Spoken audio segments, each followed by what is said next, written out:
I'm glad to give a summary of our work, which is EdgeDRNN in enabling low latency recurrent neural network edge inference.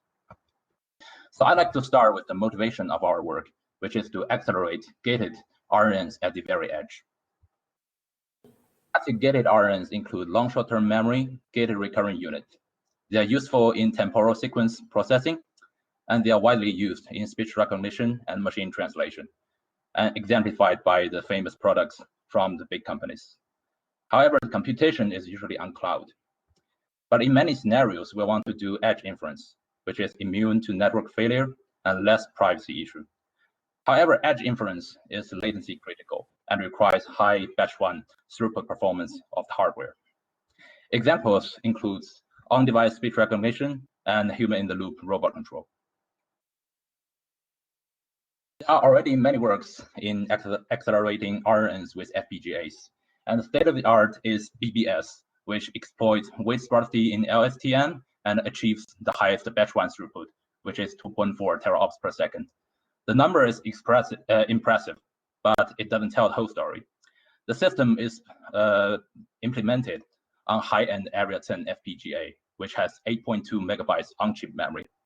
The power is 19 watts, which is too high for edge applications, and the cost is also very high. So will this platform perform well if we just scale it down for edge applications? Let's say we want to run a big network for good accuracy, which has one layer and 1024 LSTM neuron and has 6.4 megabytes dense weight. And we can compress by 8 times, which is exactly what BBS has done. And we end up with 0.8 megabytes weight on chip. However, this number is still expensive for most edge platforms. And we still need DRAM to buffer big networks on the edge. And the performance is still limited by the DRAM bandwidth. Thus, our target is to design by EdgeDRNN to use spiking delta RNN to reduce DRAM access, more specifically to exploit temporal sparsity in GRU. We want to achieve low latency of running large networks on the edge and want to make it scalable for any available memory bandwidth. And it is designed to solve real-world problems such as classification and control. We implement this hardware on a mini-Z platform, which has a small FPGA, 0.2 megabytes on-chip VRAM, 2 gigabytes per second off-chip DRAM, and the power is only around 2 watts, and the cost is much, much lower. Now I want to talk about the design and also the results evaluated on a speech recognition task. So the principle of our accelerator is to exploit temporal sparsity using a delta threshold in delta RNNs.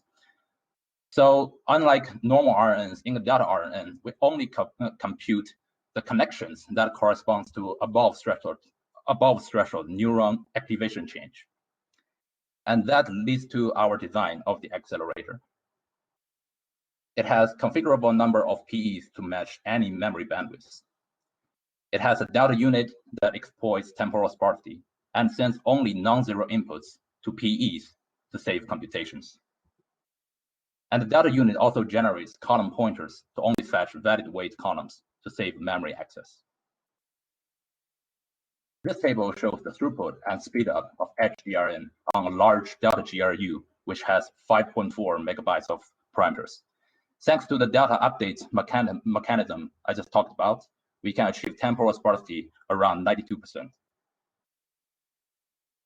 This plot shows the throughput and the word error rate versus the delta threshold from 0 to 0.5.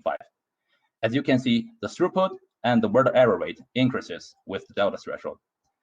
But we can find an optimal point where we can achieve around 10 times speed up with 20 GOPS per second throughput, and also with negligible accuracy loss. So the threshold allows instantaneous trade-off of accuracy versus latency, which is useful for real-time edge applications. And we compare EdgeDRNN with other platforms, including BBS and NVIDIA Jetson Nano.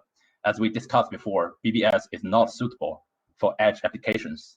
Thus, we assume that we implement BBS on a mini-Z and we normalize the number. As you can see, with the lowest cost, the EdgeDRNN achieves the highest efficiency on the edge. which is 2 times over BBS and 28 times over the Jetson Nano. So to conclude, in this paper, we propose EdgeDRNN accelerator that achieves sub-millisecond inference of large multilayer RNNs. We implemented spiking RNNs that leads to 10 times speedup over normal RNNs with negligible accuracy loss. And it is suitable for latency critical real-world applications on the very edge. For future works, besides speech recognition, we're also looking into using the EdgeDRNN for control. And we have already built a demonstration using EdgeDRNN to do real-time processes control. So thanks to the small size and the low power of EdgeDRNN, we can simply attach the board of EdgeDRNN onto a leg to do the end-to-end control. And that ends my talk. Thank you.